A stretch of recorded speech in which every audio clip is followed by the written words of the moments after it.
Uma situação muito comum de quem assina, quem compra um imóvel na planta e vai adquirir pelo Minha Casa Minha Vida, que vai assinar ali com a Caixa, que teve o financiamento aprovado, mas ainda não assinou, ainda não foi chamado, é a expectativa e o que pode acontecer nessa demora. O que acontece? Na maioria dos empreendimentos a gente tem o que a gente chama de reajuste pelo INCC. Se você não sabe o que é INCC, ele é o Índice Nacional da Construção Civil e ele é como se fosse uma inflação do setor de construção civil. Você tem todo mês um aumento de custos para construir. Esse aumento ele é meio que resumido em uma porcentagem e essa porcentagem é utilizada para estar reajustando esses contratos. Então, digamos que a pessoa ela adquiriu um imóvel por 300 mil e no próximo mês para estar construindo esse imóvel agora já não é 300 mil, é 303 mil reais. Então, esse reajuste é culpa, digamos assim, do INCC. E uma outra coisa que acontece com o INCC é que ele reajusta todos os itens do contrato, mas quando a gente fala de Minha Casa Minha Vida, ele reajusta até o momento que a pessoa assina. Isso na maioria dos empreendimentos. Existem alguns aí que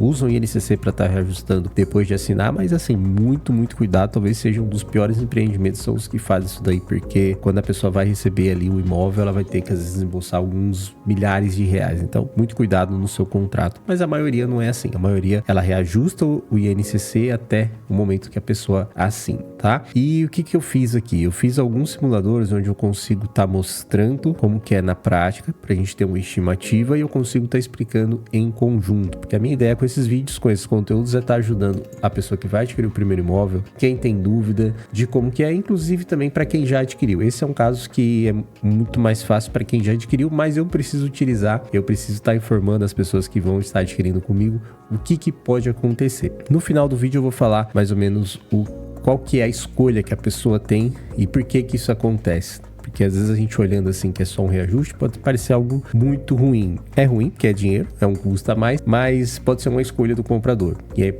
interessante deixar isso bem claro desde o início, que é uma escolha. Inclusive, comprar um imóvel na planta, ele tem muito a ver com escolha. Você assume esse compromisso de adquirir algo agora, que vai receber no futuro, e existem várias pequenas escolhas nesse caminho. E entre elas existe essa do INCC durante o período de obras e esse período entre assinar com a construtora e com a Caixa. Mas eu já falei demais e agora a ideia é estar mostrando para vocês como que é isso na prática. Nessa lateral, para vocês deve estar aparecendo algumas coisas aí enquanto eu vou falando, mas para mim não tá aparecendo aqui nessa lateral direita, mas é onde eu vou estar utilizando para estar explicando algumas coisas, colocando alguns itens para ficar algo mais explicativo e muito mais didático, não só fazer alguns cálculos aqui. Primeira coisa que a gente vai colocar é o saldo devedor. Nesse caso, imagina que uma pessoa ela adquiriu um imóvel de 300 mil e ela conseguiu um financiamento aprovado de 240 mil, que é o máximo para esse caso, pois Minha Casa Minha Vida para imóveis na planta ele financia até 80% do valor do imóvel. Nesse caso seria 240 mil. Digamos que essa pessoa ela adquiriu ali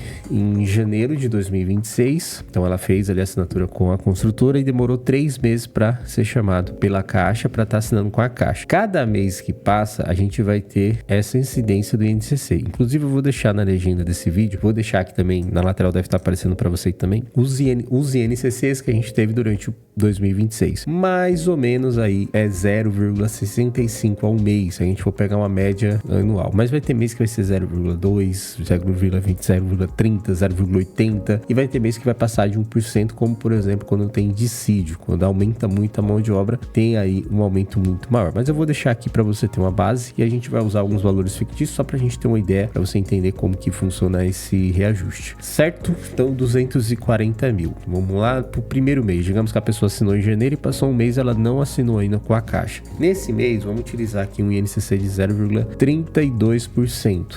Ou seja, agora ela teve um aumento de R$ 768 no contrato dela. Então, inicialmente ela tinha 240 mil e aí passou um mês, agora ela tem 240.768. Se fosse só esse mês, digamos que estava bom, porque você teria só um aumento de 768, mas passou 2 meses e agora o aumento foi maior, não foi mais 0,32, foi um aumento de 0,59%. Só nesse mês o aumento seria de R$ 1.421. Outra coisa que eu não falei é que esses aumentos eles somam com o saldo anterior. Então, nesse primeiro primeiro mês, o aumento foi em cima de 240 mil. No segundo mês, o aumento foi em cima de 240.768. No terceiro mês, pra gente meio que matar esse exemplo, digamos que foi um mês que teve um aumento maior, teve dissídio, aumento do petróleo, enfim. E aí foi 1,06%. Só nesse mês, o aumento seria de R$ 2.567. Então a gente soma todos esses itens e teria o aumento total. Tá, agora eu tenho um aumento total e a Caixa me chamou para assinar. Então agora ela vai financiar tudo isso? Não, ela vai financiar aquilo que foi aprovado. Possa ser que você chegue lá 3 meses depois com uma outra situação. Tem isso também. Não é que você aprovou lá naquele dia e depois você chegou lá, não, vou financiar isso. Não vai mudar, pois o valor do imóvel meio que tá travado, digamos ali, mas pode mudar a sua situação. Isso tem que tomar bastante cuidado, mas é um tema para outro vídeo. Mas digamos que você chegou na Caixa,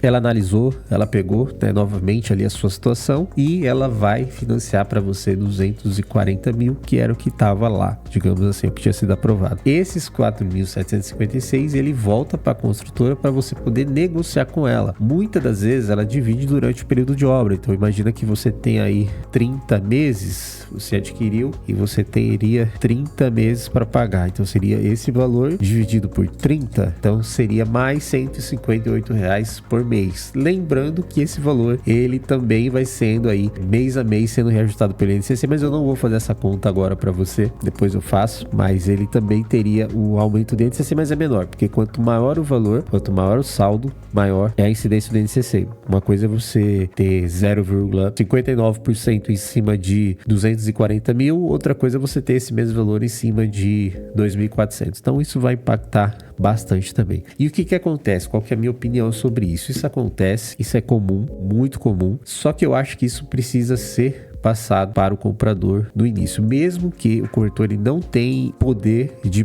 estimar isso aqui, porque a gente está falando de 3 meses para frente, a gente não sabe o que pode vir de INCC, como a gente fez no exemplo, até vou deixar a tabela, você vai ver que tem mês que é 0,2, tem mês que é 0,3, tem mês que é 1%, a gente não consegue estimar, só que a gente precisa passar para o comprador que isso pode acontecer, a gente pode até fazer uns cálculos com o pior cenário, digamos assim, e deixar ele ciente de que aquilo pode acontecer. E quando que isso acontece? Isso acontece na maioria das vezes quando é um empreendimento que está no início, tá ali, foi lançado, novo empreendimento na cidade, 36 meses, e aí a pessoa adquire e a construtora ela não tem ainda o número mínimo de unidades vendidas para poder repassar para a Caixa poder chamar esses compradores para estar assinando. Então isso que acontece na maioria das vezes. Não estou falando que são todas as construtoras, eu não conheço todas, mas é o que a gente conhece, mas é mais ou menos por aí. Ela vende, ela precisa vender uma quantidade de unidades para depois a Caixa pegar essa quantidade de unidades e aí sim chamando os compradores. Então muitas das vezes esse tempo é por isso. Só que a pessoa que ela adquire no início, ela tem muito mais possibilidades